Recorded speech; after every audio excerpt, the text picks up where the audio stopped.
Hi, welcome. We're going to now call the meeting to order. Welcome everybody, and recording attendance. Board members, we have Gershom Torres, Michael Jones, Larry Valavi, and Javier Gonzalez. From the staff, we have Josh Rip and Daniel Ornelas, along with Ana Leonor. And I believe DMS is in holding pattern there.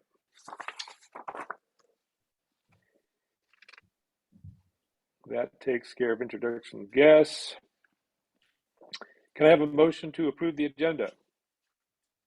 So moved. I'll second. Thanks, Gershom. All those in favor say aye. Aye. Aye. Aye. Vote was unanimous. All 4 board members voted in favor.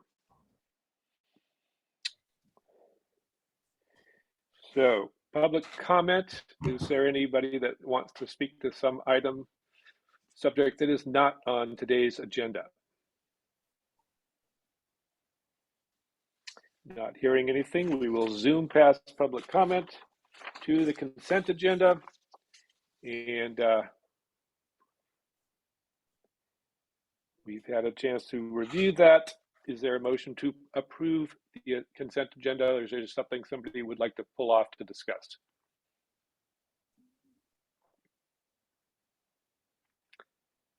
Is there a motion to approve the consent agenda? Motion. Thank you, Second. Gershom. Larry seconded. All those in favor say aye. Aye. Aye. All those opposed say no or nay. The vote was unanimous. All 4 present board members voted in favor of approving the consent agenda. We'll now go to reports, and 5A is college acceptance, or 2022 college acceptance and overall counseling update. All right, and I should be able to share screen, right, Daniel? Or no, it's disabled. Right. All right. Okay, can y'all see my screen? Mm-hmm. Okay. Here we go. All right, so good afternoon, everybody. My name is Ana Leonor. I'm one of the school counselors at CEIBA, and I just wanted to give a brief presentation on our counseling department updates for this past school year. Feel free to ask questions at the end of the presentation. Oops. All right, so I'm going to be covering 4 different topics today. They'll be pretty brief, but again, I'll leave time for any questions after it. I'll do a brief overview about our counseling services, counseling initiatives that we did this year, as well as a little bit of screenshots from questions that we asked in our staff survey. And then we'll finish off with an update on our college acceptances for this school year for our graduating class. Before I get started, I just kind of wanted to briefly go over our team. So this year we onboarded Adriana Morales, which is our newest school counselor. She was an amazing colleague, and looking forward to working with her. We also have Ms. Sky Marquez, who was a part-time counselor at CEIBA as well, and then me. And I've been with CEIBA for like 7 years or something like that. I lose track. So I've been a part of the team for a while, and it was great to have a new member join our team this year. Okay. So I wanted to go over like our services. So the American School Counselor Association addresses 3 major domains, which is academic, career, personal, and social.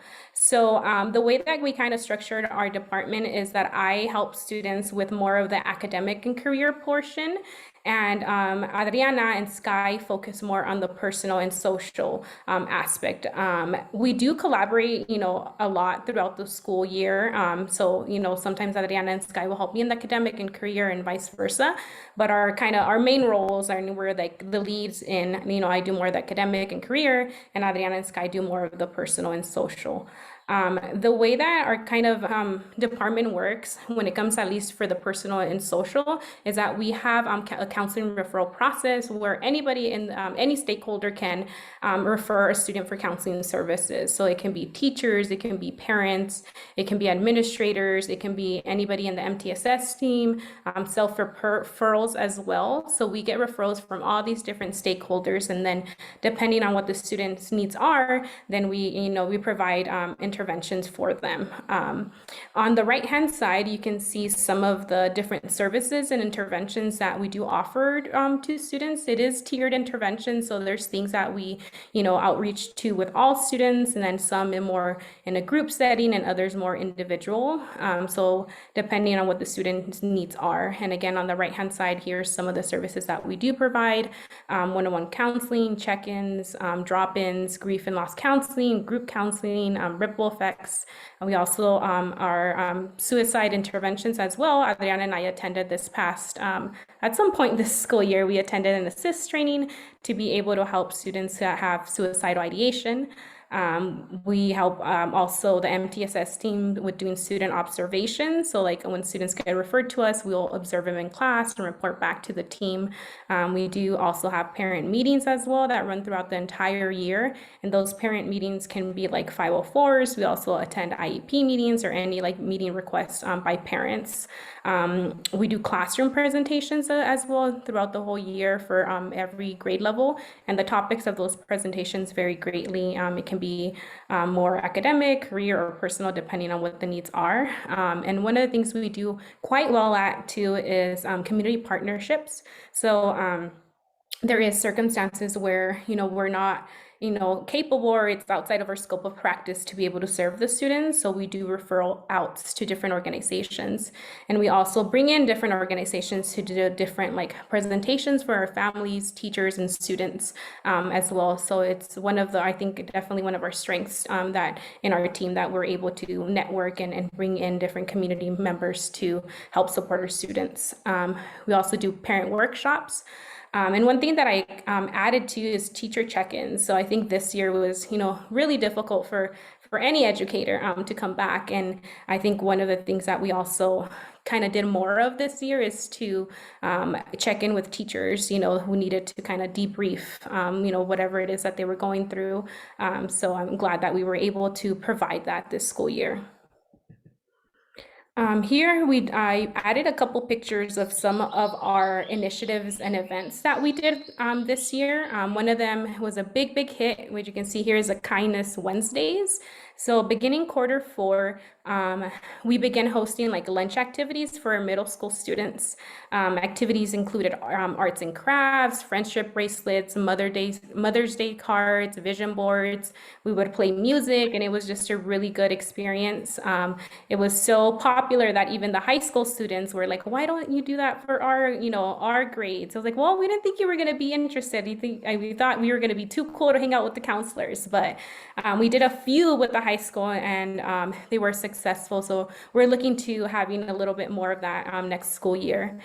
We also did a lot more collaboration with the GSA, so the Gay Straight Alliance group at SABA. So we collaborated with them and did in days for the National Day of Silence and Harvey Milk Day. So that was really fun to be able to collaborate and help uplift their initiatives in creating a more inclusive school site. We also did Character Strong PD activities. So we facilitated a lot of team building activities during PD at the beginning of each PD. Mostly, I think first semester was more heavily that we did that, but that was super fun. And we got really great feedback from the staff. And then on the right-hand side, you can see some of the different events that we put on this school year. So for students, we did Career Day, we did a Cabrillo College field trip, we did a mini health fair, National Day of Silence, National Counseling Week, Black History Month movie night, senior retreat, and college acceptance day. So those are some of the events that we put on this year. And then we also did parent events as well. So we did a counselor meet and greet in the fall semester. We did meetings for students in high school, going over our high school graduation requirements, college, and things like that. Adriana brought in two very, timely and needed workshops to our site. One of them was healthy relationships, and that was through the Monarch Services Organization, and also suicide prevention and substance abuse awareness workshop for parents. I also did the Cash for College night, where it's when students come and fill out their FAFSA. I also do individual one-on-one meetings with the senior class to go over their award letters for college. And then we ended up, the last two meetings of the school year was a transition to freshman year meeting for our eighth grade students, and a senior year overview for our 11th grade students. And then in addition to that, the classroom presentations that we did for students were kind of in a way similar to what we presented to students. I think it's, really important to not just present to students, these topics, but also to parents. That way together they can be receiving the same information and hopefully having, fruitful discussions. Oops, okay. The next thing that I want to show is this year we did an end of the year school counseling survey, which was something very new. And shout out to Adriana, who brought this idea to survey the staff to kind of get an idea of what are the different things that they feel are working for our students and which are the areas that we as a counseling team need to work on. So that survey, we got about 30 responses. So about 59% of the staff, completed the survey, and hopefully next year we get a lot more students, a lot more staff participating. And you can kind of see on the right-hand side the breakdown of the survey. So about 80% of those staff who filled out the survey were teachers, 10% was support staff, and 10% were administrators. And we're looking forward to kind of like revising our survey, for next school year. And if there's any suggestions or anything that you all want to see the board, to be surveyed in regards to counseling services, we're more than willing to add those questions to our survey. I think it's important to, evaluate ourselves and our progress and see, what areas we need to focus more on and what areas, we're doing well in. And I'm not going to put like all the questions that we asked in the survey. I'm just going to highlight a few. So one of the questions that I'm going to highlight here, the question was, please rank the following according to your knowledge and understanding of a CEBA school counselor. So here we were, asking the teachers these questions. So you can kind of see there the legend, and at the bottom you can see the questions. So the first one was, teachers, parents, and stakeholders are informed about the school counseling program. So that one, it was kind of, a distribution, you see, some neutral, somewhat agree. So this is definitely one of the areas that we're going to work on as a team, is to, find ways to increase communication of the things that we're doing in the program. Through our different initiatives. The next one is, I believe students feel comfortable meeting with the school counselors. And this one was pretty high, somewhat agree and strongly agree. So that's definitely, a strength of ours, that, students feel comfortable coming to us, so which is awesome. The next one, I feel comfortable collaborating with the school counselors in order to better assist students. And that one also was very high, so we're glad that, not just students, but also staff feels comfortable, outreaching to us to better support the students. And the last one, the counselor provides important services to the school setting. And again, that was pretty high as well.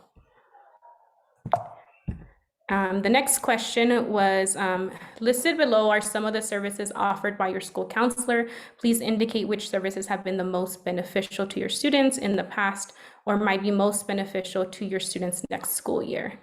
So the first one here was collaboration and consultation with school staff. So again, that was really high. So I think teachers think that's extremely important to collaborate with the school counselors in order to better support students. Individual counseling too, they felt like that was really important and something that's really needed at our site. Student support crisis was also really high. And then classroom observations, that was kind of like a mix, here, as you can see in the legend. That classroom observations is something that we kind of began to do this year. More, because I had never done it prior to this year. So that's something kind of new to the department. So I think that's one of the areas to kind of see how we can better, conduct those classroom observations. And the next one, it's the same question, so I'm not going to reread the question again, but highlighting some of the sub questions for that question. So academic advising presentations. So that was pretty high. Staff felt that those are really important for us to continue. Also academic advising, as you can see here, they said that that was important to continue. College advising as well, pretty high, important and most important. And then college advising presentations were kind of a bit of a mix of whether staff thought it was important or not. So that's it for the survey. Now, the next part that I'm going to go over is the college acceptances. So before I jump into where students got accepted into and where they're deciding to go, I kind of wanted to just do a brief overview about the college entrance minimum requirements, just to make sure that we're all on the right page. So this year there was a bit of changes to the requirements, and the main thing being the SAT. So this academic year, the SAT or ACT was not required for the UC or CSU system. It was optional for some private universities, like most, was completely optional and not required. For the UC, students were able to submit it if they wanted to, but that wasn't going to be weighed into their admission decision. The GPA, as you can see there in that first line, for CSUs is about 2.5, UC's 3.0, and for private schools it varies. The courses, that students have to complete is all A through G, and our graduation requirements are aligned with A through G, so that's not something that students have to worry about. They're all will be on track to meet an A through G requirements. And again, SAT, it was not required. Admissions essays, those were required for most of the four-year colleges. For the CSUs, it came more in supplemental essay questions. They didn't have to actually write a personal statement, but they did have to answer individual questions. For the UC, it's personal insight questions. So they have to answer 4 out of the 8 questions, and it's all short answers. So each response must be at least 300 words, max 350. For private schools, they do write a personal statement, and in addition to that, they also have to write supplemental essays. For letters of recommendation from teachers, for CSUs, it's only required for the EOP program, which is the Education Opportunity Program for first-generation college students. For UCs, UCs asked only if it's requested. So they cannot submit letters of recommendation for UCs unless the UC requests them, and those usually are 1 to 2 letters. And then for private schools, they do 2 teachers and then 1 counselor. And then other requirements for the UCs and privates would be also adding the extracurricular activities that the student has participated in. So those are just, again, a brief overview of the minimum college entrance requirements for these different college systems. And for community colleges, they don't need anything in particular. It's open, so any student can apply and be admitted to a community college. Michael Jones has a question. Yes, sorry, I'm not watching the chat or anything, so go for it. Well, actually, it goes back to the counseling stuff, but Yes. I was interested in knowing what percentage of the referrals to your counseling staff came from parents versus staff. Just the ballpark. I think most come from parents. Most come from staff. That's our highest one. So it would be teachers, MTSS, and the parents is probably the lowest.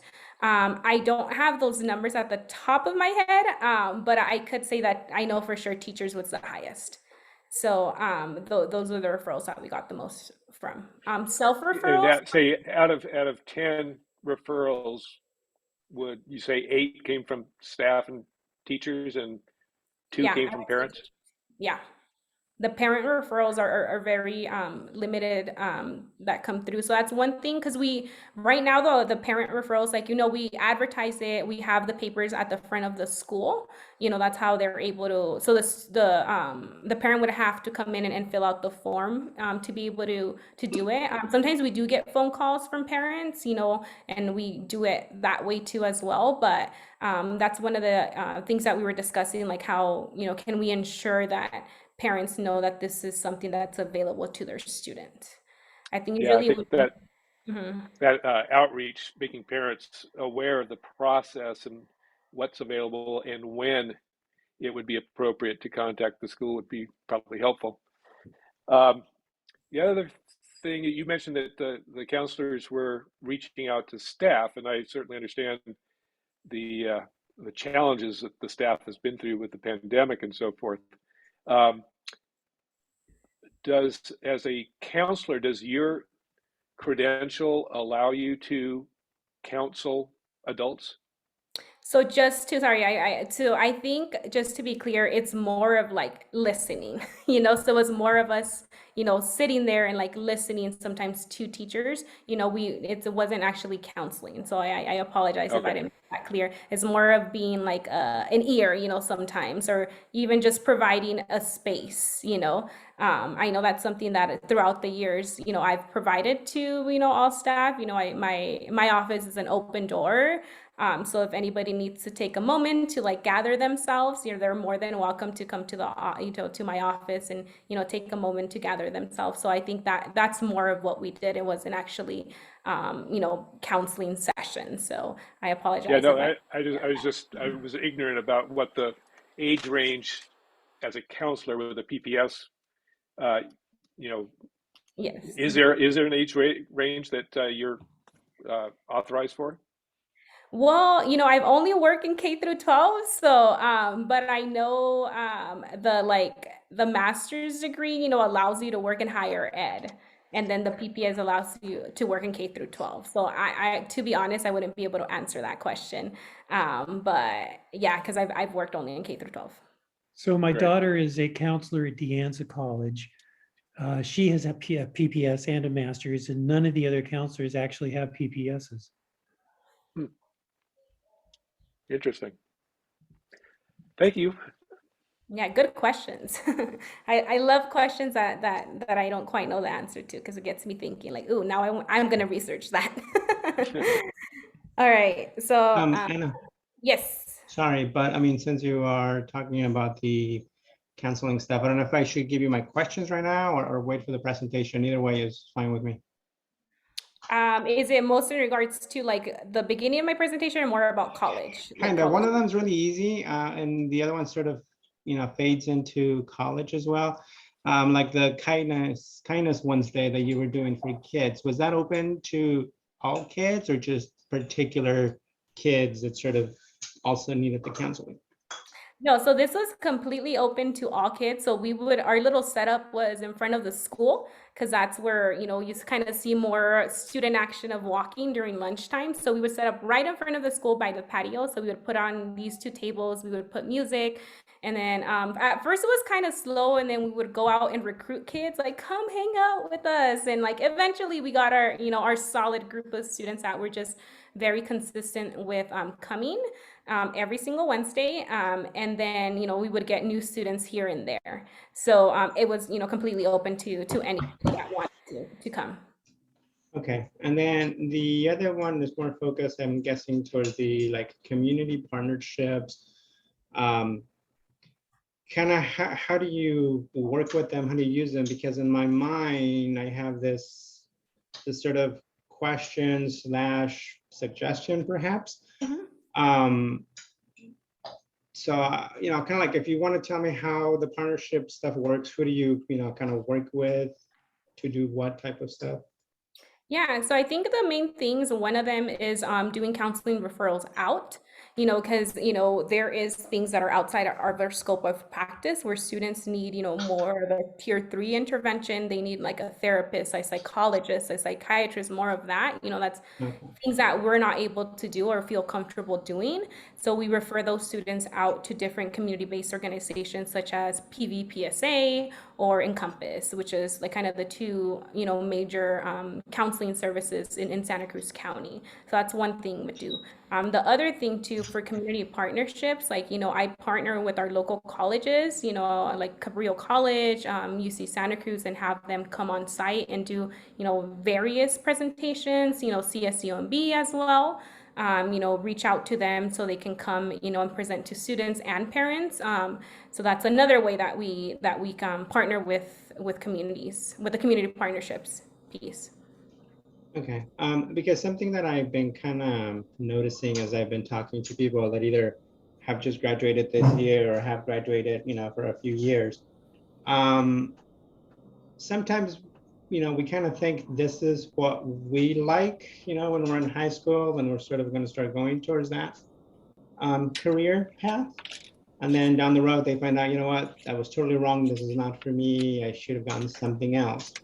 So I was thinking more of like, I don't know if we have something that would allow kids to do some sort of like shadowing, working with the hospital, the city of Watsonville. Granted, let's say my careers are going to be, I'm interested into nursing or architect or engineering, social services, and sort of partner with companies that have those type of jobs that would allow the kids to go out there and be like, be out there for a day.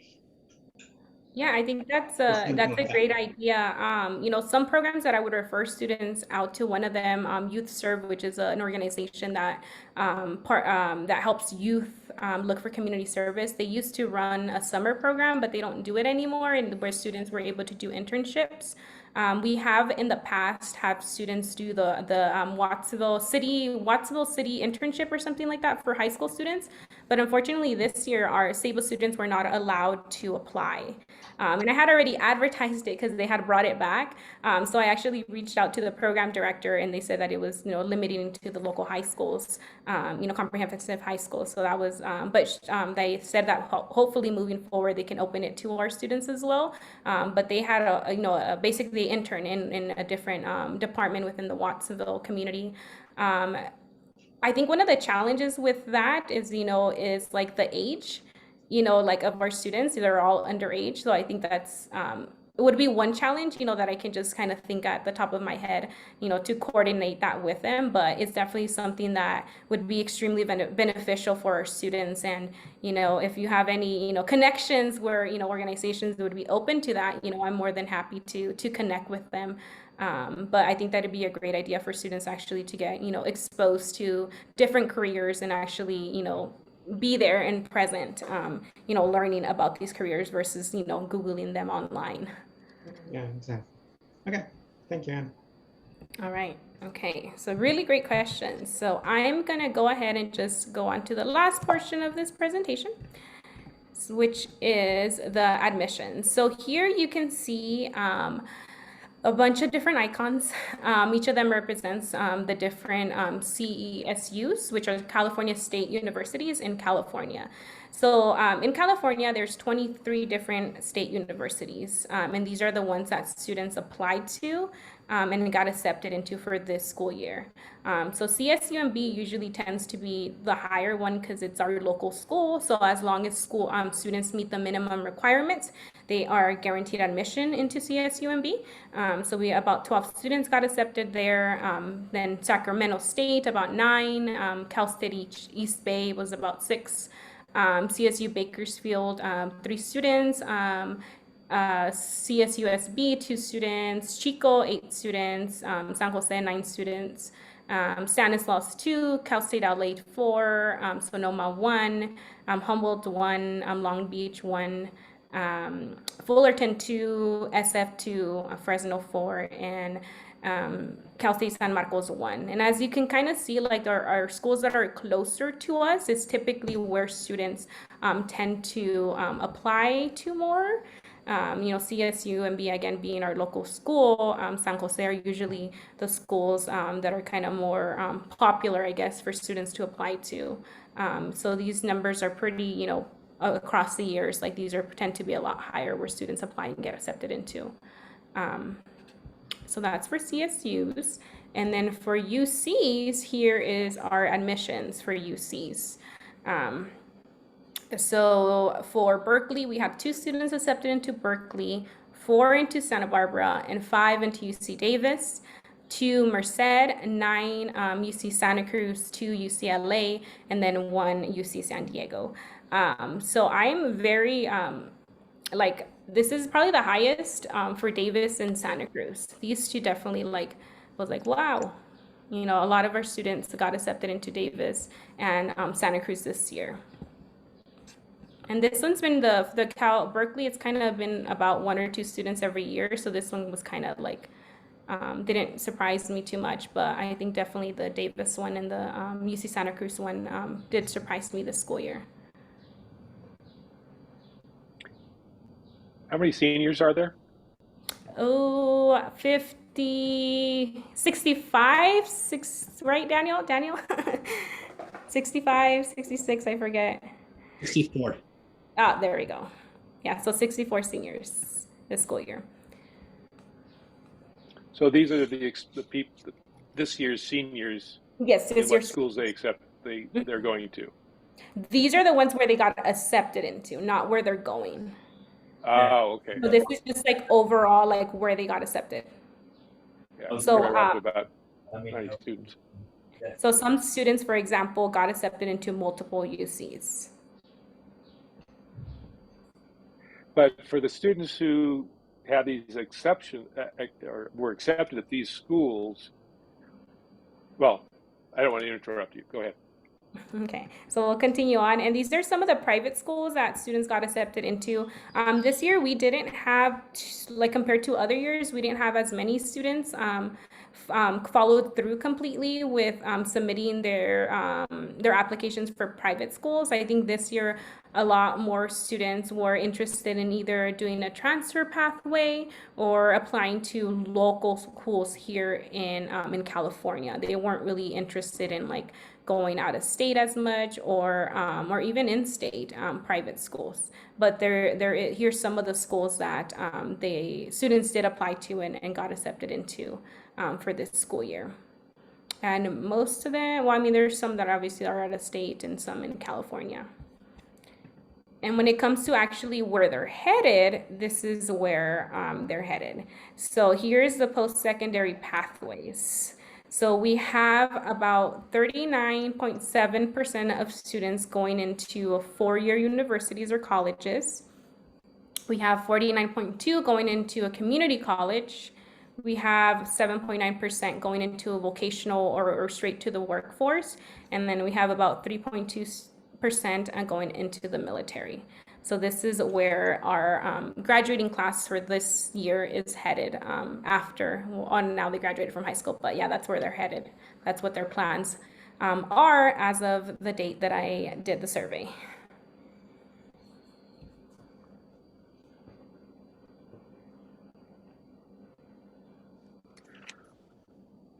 You answered my question. Yeah. And that is it. That's it. That's all I had for you today. So if there's any questions or anything else that I can help clarify before I wrap up, please let me know.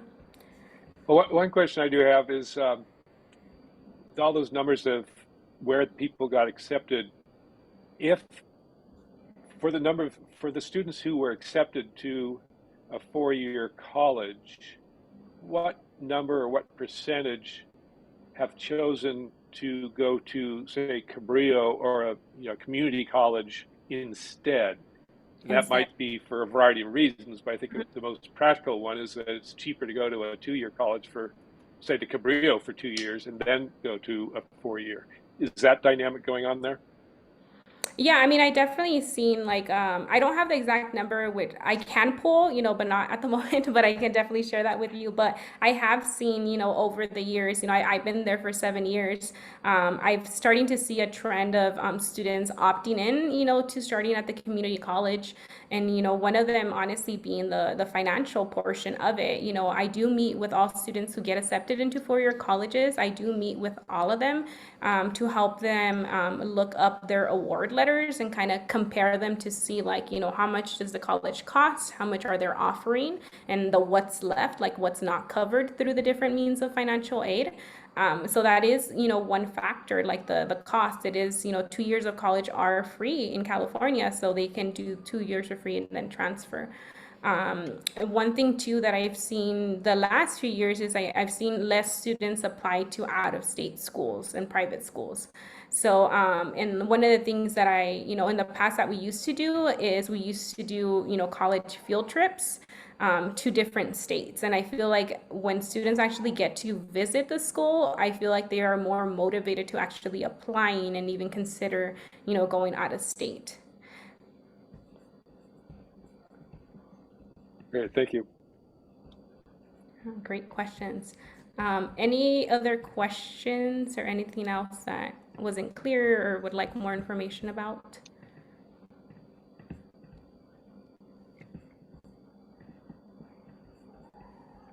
Thank you very much. And nice job. All right. Well, I Have hope fun you all- down there with the family in Jalisco. Yes, I will. All right. Bye, everybody. Enjoy your week. Adios. Okay, moving on to B, review of comparable compensation data for charter school heads of school and executive directors and CEOs. Okay, so this is your report out, Michael, of what the compensation looks like. Oh, okay. Are you referring to the Not what I just said. So page, basically, the study? I can just take it. So this is basically a summary of compensation and benefits of charter school leaders for head of school that was created in June of 2022 for a variety of schools in the Bay Area. This is an obligation for all school leaders to, before they have their own agreement approved, there needs to be a compensation study completed to know what the market rate is for that position. And so this report that is attached to the agenda goes over that. And it has, Oakland Military Institute, Mountain Elementary School District in Santa Cruz, Vista Oak Charter, Ellis Elementary in Santa Clara, Vargas Elementary in Santa Clara, Campbell School of Innovation, and Capri Elementary in Santa Clara. Thank you very much. Any questions for Josh on the comparison study? I hear no questions. Thank you, Josh. Mhm. Let's move on to the operations report. Let me share my screen.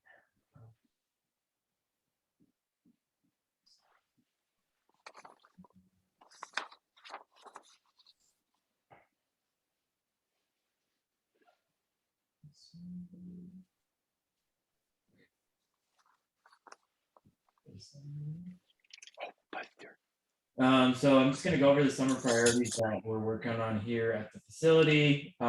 First one being logistics to aid in our facility purchase. We're working towards an HVAC upgrade to allow us to have air conditioning in all of our downstairs classrooms. Our common areas have air conditioning. Some classrooms downstairs have air conditioning. The second floor has air conditioning. I think this is done as a result of trying to save on some money and time during the initial project to make this into a school facility. So we just want to work to get AC in all of our classrooms. And then the last one is just getting the school ready for the next school year. So for the facility purchase logistics, some of the projects we're working towards this year, this summer in particular, obviously pending the outcome of the 628 City Council rezoning. Some of the projects we're working on is making progress towards sidewalk improvement plan in coordination with our architect, a sewer lateral inspection per the city's request, and then exploring installation of a net on the side of our building to protect the neighbors' yards from soccer balls going over.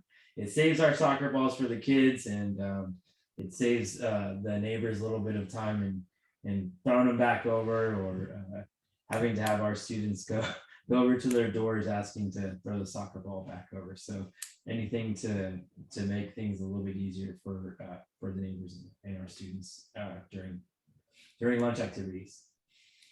The next one is the HVAC upgrade. I've been working with our electrical and mechanical contractors to kind of figure out a timeline of, hey, what's our current capacity? What's our ability to get HVAC in this summer?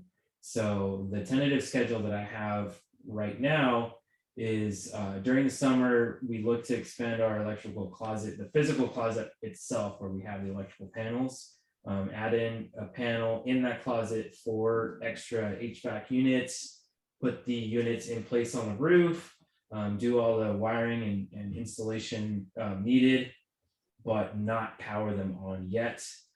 For that, we'll need a new switch gear. And that has, I think, a lead time of about 12 weeks. So once that comes in, likely during our fall break, We'll have PG&E come finalize after they've installed after our contractors have installed what they need to do. And PG&E will be able to switch us over to power that new equipment. So we're looking hopefully at getting this done before the end of the school year, before the end of the calendar year, I'm sorry. And then the last one is just getting the school ready for next year, just doing some routine HVAC maintenance, getting our classrooms clean, stocked and ready, and then just some deep cleaning, getting all our floors cleaned, our walls cleaned, everything looking good to go for when we have our students and teachers come back. Anybody have any questions? Will that HVAC project then bring the whole building up to 100% air conditioned? Yep. So it's something that I've been looking forward to, especially in years past when we've had really warm spring summer transition. The classrooms get pretty uncomfortable. I was kind of knocking on wood all year, and I didn't say anything until the last day of school, but we actually had a decent spring. We didn't really have any days that got up over 80 until obviously Friday, Saturday. So kind of got a little lucky. I don't want to have to rely on getting lucky. I want to make sure all the classrooms are comfortable. Great. Any other questions for Daniel? Okay, let's move on to D, the head of school report. Okay. So I have a short report for all of you. I just wanted to go over the city council hearing. It's going to be on Tuesday, June 28th at 4:30. The city council chambers, which is 275 Main Street, right behind the public library on the top floor. And again, just as a reminder, the hearing is being held to determine zoning update for 215 Locust Street.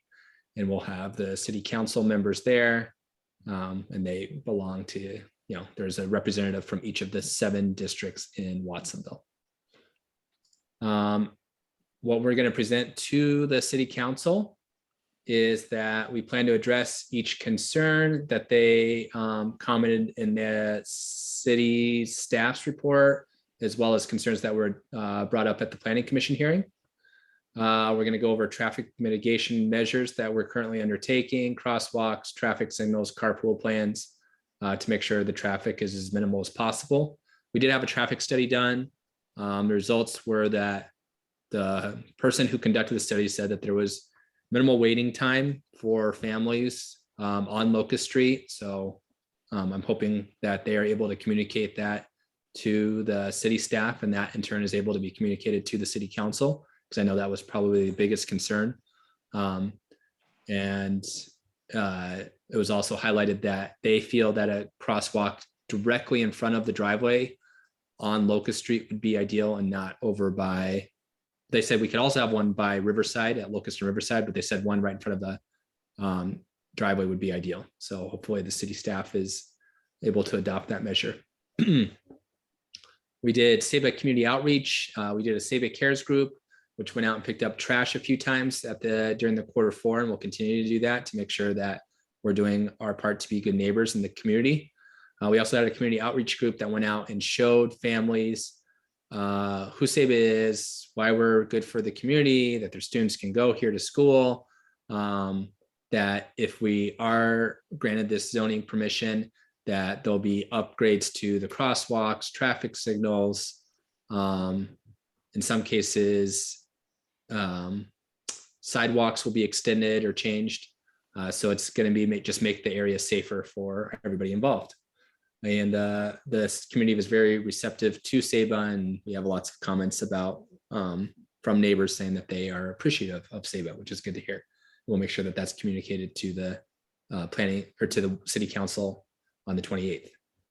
The next argument is that there's a need for SABA at the current location. So it kept being brought up like, well, there's an empty Kmart building. Why don't you just go over to the Kmart building? But many families who currently attend SABA would not be able to do so if it were moved to another location. One mother I spoke to, the father in the family passed away 2 years ago. She works and she lives a block down the street, and she has 2 children that attend SABA, and she's very happy with SABA and feels that fortunate that she's so close to the school and was not sure what she would do if Saber were to have to move across town. Another point that I think was not highlighted or emphasized is a lot of times we think, oh, it's just any empty space. You can just go put a school there. But obviously there's a lot of things that go into a school. When we did the remodel of this building from a delivery center to a school, it was $5 million. And even since then, there's been safety updates. All of our rooms have, key card locks to go into them. We just put those vape sensors in to track whether there's any vaping going on in the bathrooms. I mean, just that vape sensor investment alone was $60,000. And this is all taxpayer money at the end of the day. We put a science lab in that was over $500,000. So to just say, oh, just walk into this other location without realizing, well, if to make that into a school is a significant investment. And the other part I'd want to point out is that for all of the upgrades that we've done, the city has signed off on those to say, okay, yes, we're going to, do a remodel. We need to have a permission from you to do this or that. And so they've been notified of everything that we've been doing to make our school into a school, basically. And then finally, Watsonville School zoning precedent. Other schools around Watsonville are situated in different zones. There's one that was recently approved to be on Main Street. There's others that are near industrial areas. There's other ones that are next to commercial areas. And so it would not be unprecedented for SABA to have our area zoned as institutional, given other schools in the area who have not the same, but similar circumstances of being surrounded by different zoning districts. So that is the update. And then we'll have lots of photos. I have one here. This is what our community outreach group used to show the families around the area. But if you look at this along Riverside, we're going to have 3 crosswalks that SABA will finance, and those will be put in there. After the traffic study that we completed in May, we're going to put a crosswalk also right in front of Locust right here. Also, can you see my cursor when I'm moving it? Yes. Okay.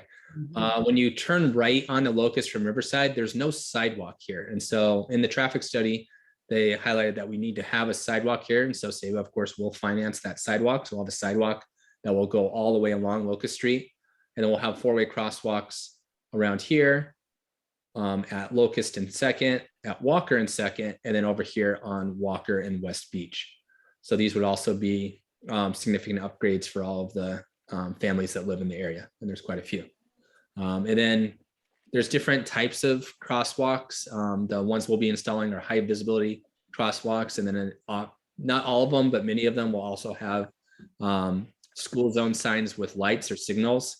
So we'll also just make it safer for the students who are either biking or walking to school, which in turn might encourage more students to walk or bike to school because it's safer to go to school. And that in turn might reduce traffic even further. So we're going to emphasize all of this to our family or all to the city council when we go before them on June 28th. And that concludes my presentation. Any questions? Josh, have you had communications with the district? Are they going to send someone to speak to the fact that if we are not allowed to maintain the school in its present site, the school district would have to accommodate or house our students? There's no plans from the district to do that right now. One thing that's a little bit funny is we do have one more year of them not having to do that before, because we signed an agreement not to receive funding or not to utilize their space, and in return they pay us a sum of money every year. And so that's still going to go out for one more year after this current year before we would go to their facility. But we have been in communication that that is a possibility should the city council not approve this. And so our ability to be at that site goes until June of 2023? Yeah, basically, currently it's through next school year under the current zoning ordinance. If they approve it, we would have, hopefully forever, it'd be permanent.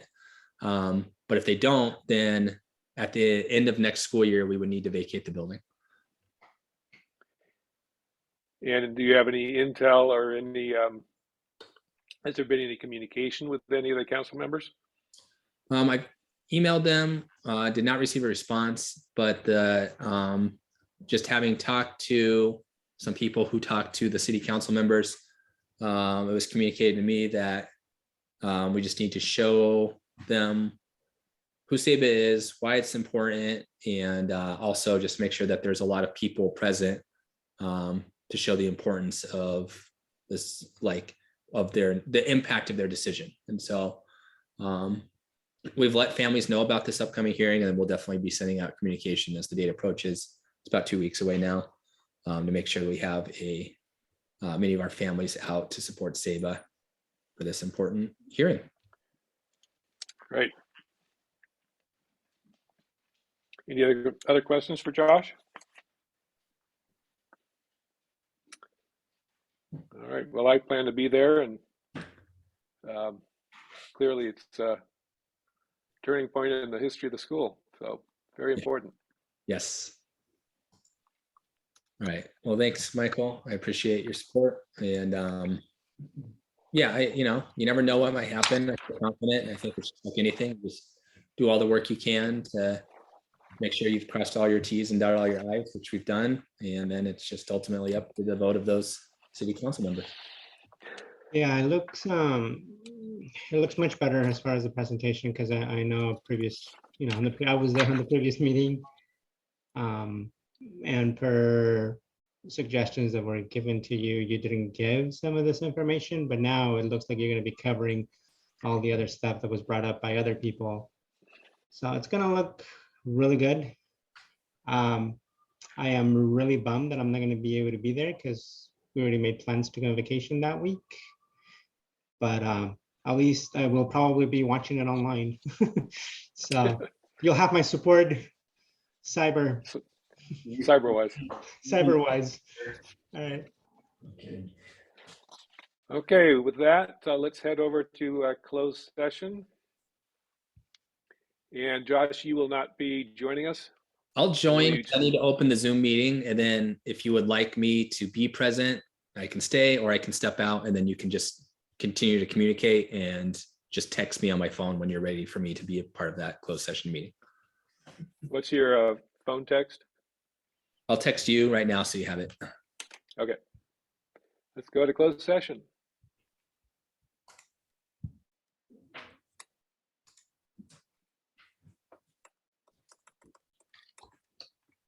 I have to leave first. Mhm.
Hey, Paul. In case you missed it, they're in closed session at the moment.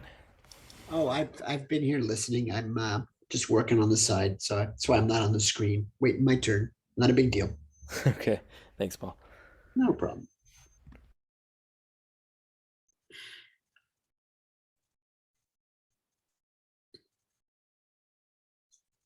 Is Josh presenting LCAP? Yes, Josh will present LCAP. Okay. So that's of everything coming up, that's probably the lengthiest one. Yeah, I think we'll get to it when we get to it, but I mean, we did have the hearing for that one, so our board members are at least Yeah. aware of the policy. and So chance to review. I put together 3 slides. It's kind of cheesy, but 3 slides, a title slide, and then state budget highlights where I have 3 bullet points: the COLA, one-time discretionary grant, and the expanded learning. And then I have a slide, and each one I explain what's in SABA's budget and what's held out and what your equivalent would be.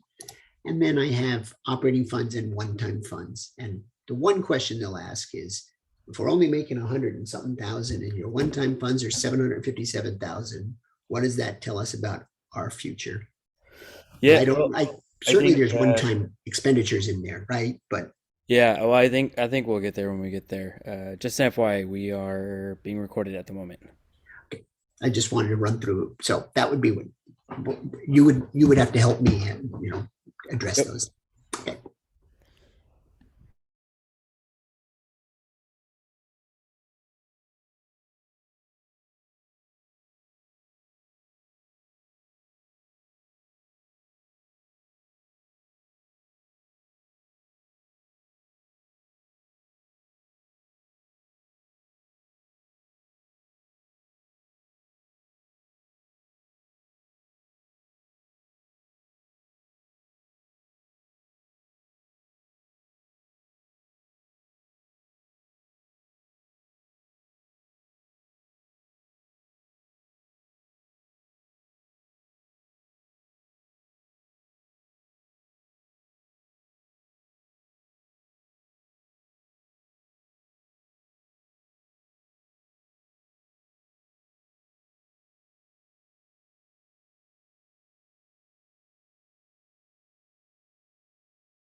Okay, looks like we are all back. And the closed session is over. And we will now go to 7 action items. And that would be an oral report on the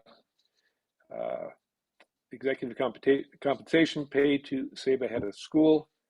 The report I have from the closed session goes as follows. As to the item regarding approval of the head of school employment agreement, I am required by law to indicate prior to, well,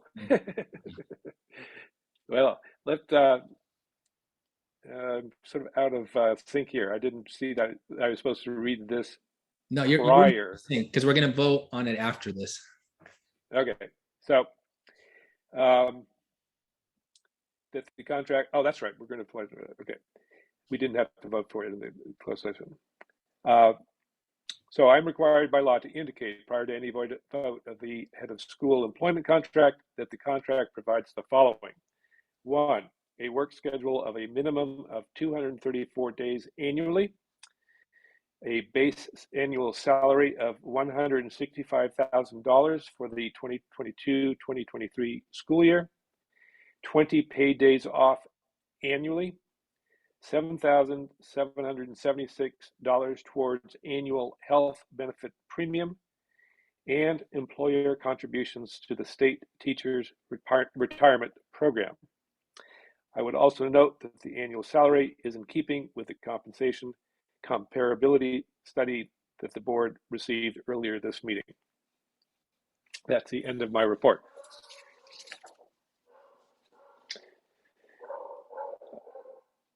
So can I have a motion then to approve the employment agreement for the head of the school?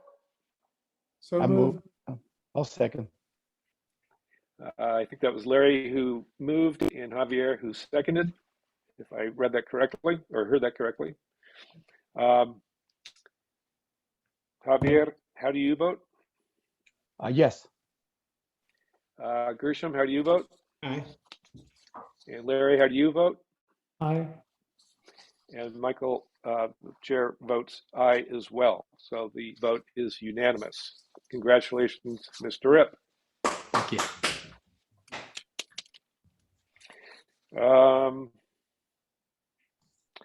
Now we move ahead to the next action item, which is support staff pay schedules. Okay, so for this one, we had the counselor, admin, and teacher pay schedules brought to the board for approval, and the board approved last Friday unanimously 4-0. And this is just a follow-up. This is our final pay schedule. Since we had the increase in COLA from 5.3 to 6 point something percent, we gave each of the hourly rates a 50 cents raise.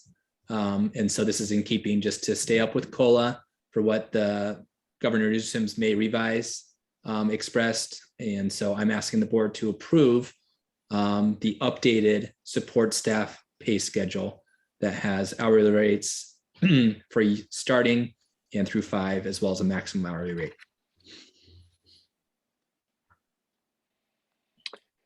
Any questions for Josh on this item? Can I have a motion to approve? Motion. Sure.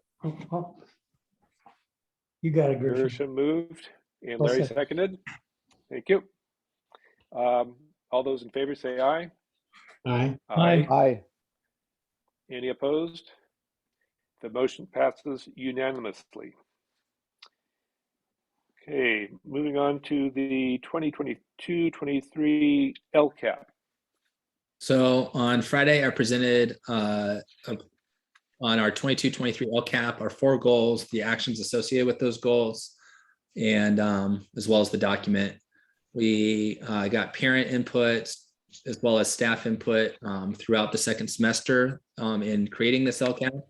It's currently posted online, and people can fill out a survey if they have additional input, and that's at sabaschools.org.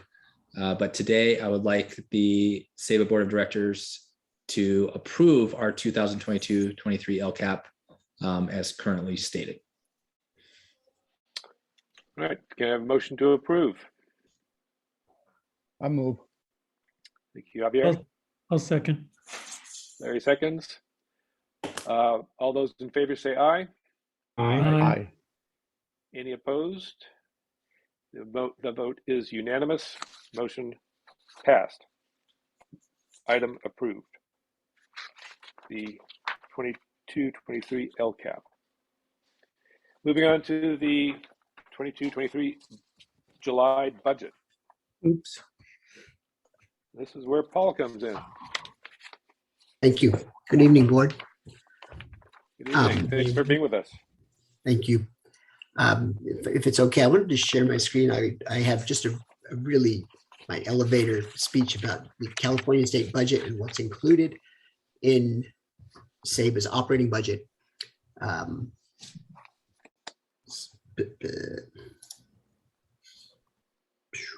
Okay.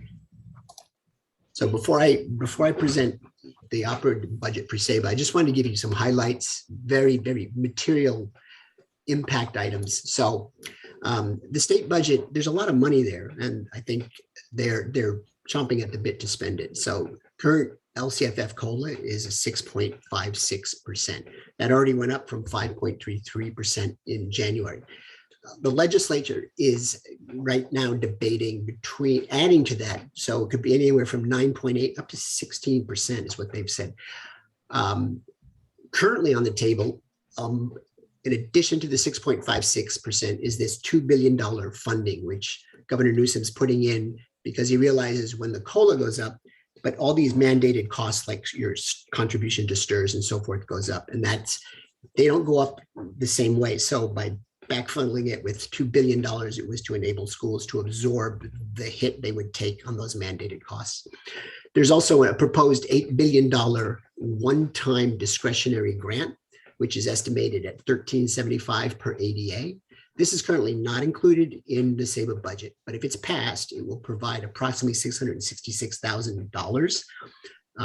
The way the legislation is currently worded, it would be probably for learning loss, expanded learning opportunities, and up to local board discretion. And if I can just back up on the LCFF, the SABA budget is only currently reflecting LCFF at the 6.56%. I haven't included any of the additional funds there yet either. Finally, a question just while we're on. Do you have any indication of when they would make that final decision about additional COLA increases? So by law, I believe they're supposed to pass the budget in 2 days. Okay.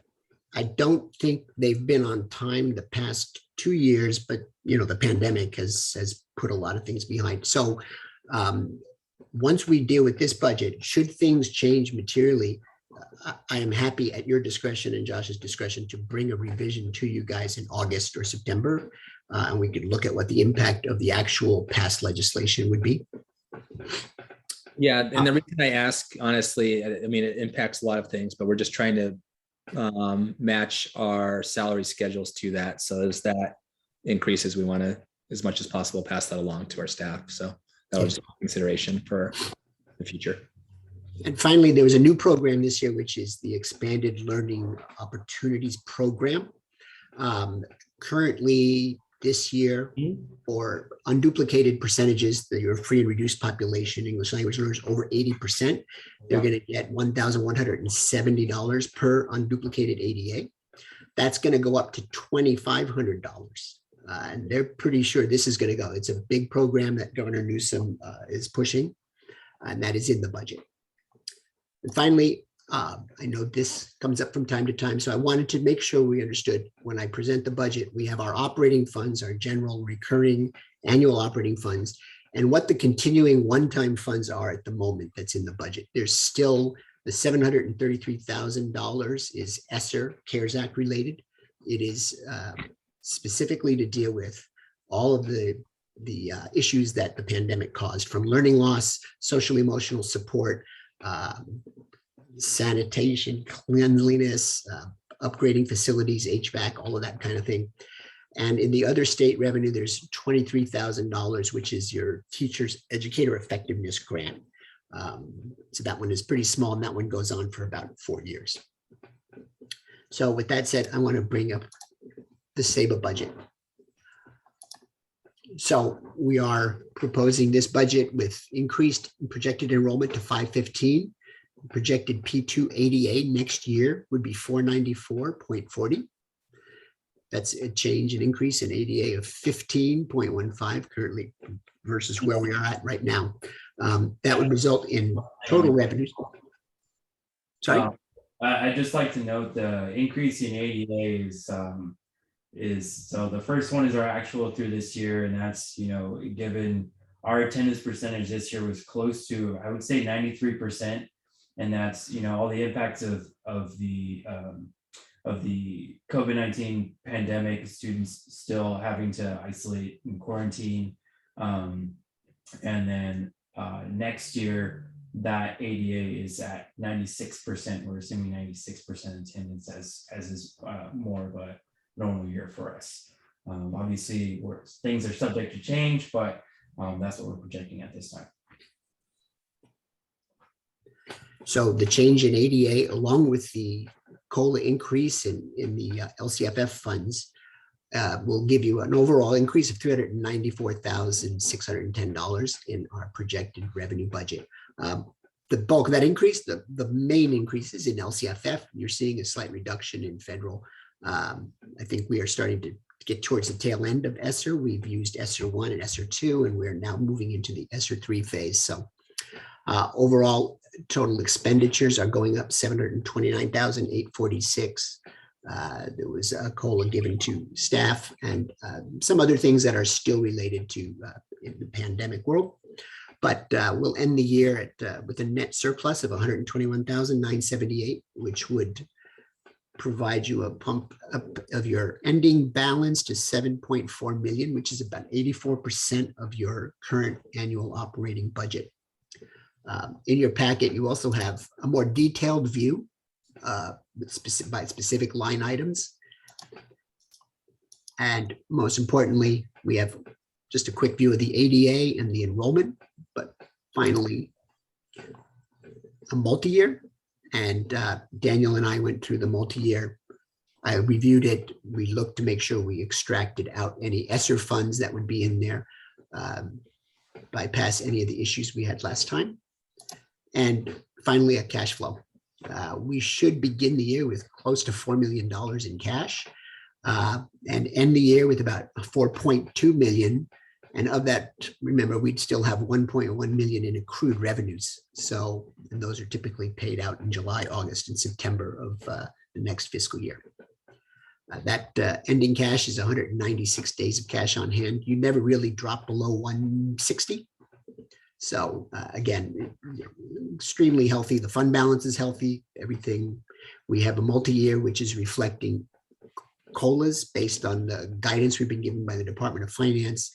And if those COLAs are implemented accordingly, the program would survive, would look like you see here. You're still seeing ESSER funds in 23-24. In 24-25, we are removing all of those one-time monies that were current that are in the next 2 years. So. Yeah, I'd just like to know one extra thing here while we're here on this page is from the 23-24 to the 24-25 in the other local revenue category. That's where we're going to see the decrease of $150,000 in Prop 39 revenues from the district. So we had signed a Prop 39 settlement to not seek Prop 39 facilities from the district through that 23-24 school year. With that settlement, we have been receiving $150,000 a year. So in the 24-25 school year, we won't be receiving that revenue as of right now. And the other significant change that I see in that same school year is the capital outlay expenditure is also decreasing. So that leads to why our net revenues are pretty far down there in comparison to the other 2 years, along with the federal revenue decrease. That capital outlay is the depreciation So there are some major items which will be fully depreciated come 24, 25. So that's why you're seeing that decrease there. Daniel, what percentage are we using to calculate the ADA? For next year is at 96%. In years past, we had projected around 97%. I think on an average year, we had averaged around 96.5% attendance going back to 1819 and 1920, pre-pandemic, of course. So I wanted to go with a conservative 96%, and we'll adjust as we see official numbers in the first quarter or two in the 2023 school year. But this year, our ADA is at 93%. Yep, and that was largely due to some students stay home, especially around the Omicron wave in January. That one hit us really hard. So are we sort of betting then that COVID will be have less of an impact on ADA next year? I mean, I think it's a projection, so I can't tell whether or not that'll impact us heavily or not. But at the moment, I just wanted to go with what a normal attendance year could look like. Is the district going to come back like they did last year and say, why are you using that number? I'm not sure. I think that's a consideration we have to take into account, and I'm confident that we can say, hey, we're going this year. Just it would be hard to say that we're assuming the absolute worst and say, hey, we're going to go with 93% for next year. But that's for discussion. Obviously, the board can make a recommendation. Yeah, Paul, what is your perspective on that? You have experience with lots of other schools. What are people just sort of going with what used to be normal? And yeah, they're trying to. The pandemic was clearly just an outlier, but that return to normal is something that everybody keeps wishing for and talking about, and it seems like this nebulous thing, right? There's also this huge decline in enrollment, which has hit the districts, I think 9% across the state. And they're really not sure where these kids have gone. It doesn't equate if you look at the outflow of population from California. So there's a lot of unanswered questions, but if things start to subside, and I think people are really want to get back to normal. I think before, parents were confused with the conflicting messages they were getting from the CDC, from the government. And if we get over that and people want their kids back, I think most schools probably should see a return to their more average ADA levels, at least ADA rates. Yeah. Right. I don't think parents want to keep their kids at home anymore. I do want to point out one factor that I think is still up in the air, but when there's significant deviation for quarantines and isolation, the state, I know they were having a discussion about how to correctly calculate ADA, even for this year, because of the mandatory isolation and quarantine periods. Earlier in the school year, they finally dropped quarantine to just recommendation, but still mandatory for isolation for when you test positive. And I know that there was discussions about freezing ADA from the previous year. They had a few different ways they were going to go about calculating. Like a 3-year rolling average. 3-year rolling average. And basically they wanted to acknowledge the impact that this may have on schools. So yeah, from what I any of them really apply to charter schools. Sorry, I cut you off, Daniel. Daniel was mentioning that a lot of the proposals were specific to district and not charter schools. So that 3-year rolling average that they're looking at giving districts a soft landing from these declining enrollments, but charters, they're going to protect in 21-22.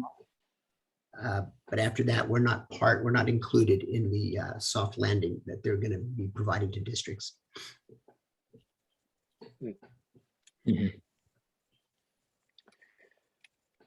Any other questions for Paul or Daniel regarding the budget? Hearing none. Paul, thank you for being with us today. Thank you for your time. Okay. That takes us to number 8, closing items. Any thing that somebody wants on the next agenda? The July agenda, I guess. Did we have a motion to approve the budget or? Oh, no, we didn't. I went right over, right past that.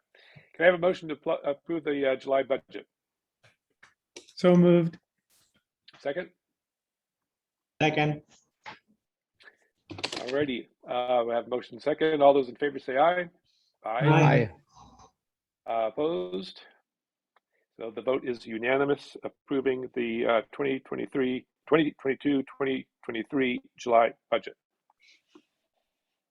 Now we go on to number 8, closing items. Does anybody have any items that they would like to see on the agenda for next time? I have a question. Do we want to have a July meeting? Do we want to take a month off and come back in August? As of right now on our calendar, we have July 12th, but as Josh said, we can make that consideration. If you don't have a need for a meeting, I'm sure nobody would be terribly disappointed if we were not to have a meeting in July. So I would opt for that. Yeah, I'm okay with that too, even though I'd be back in the same time zone. Josh, the only consideration I would suggest is we have staff handbook, family handbook, policy updates. Those are all, we took those all already, right? Staff handbook we did, student family handbook we didn't, but we could take that in August. Okay. Oh yeah, that's a good one. Good. All right. I'll send out an email just to, once we think through this. I know that was one board member had requested that, and I was just wanted to always bring it up. But we'll communicate via email about final decision on that. Okay. Very good. All right. Thanks everybody for being here. Thank you. Good job. Thank you. I'm going to sleep.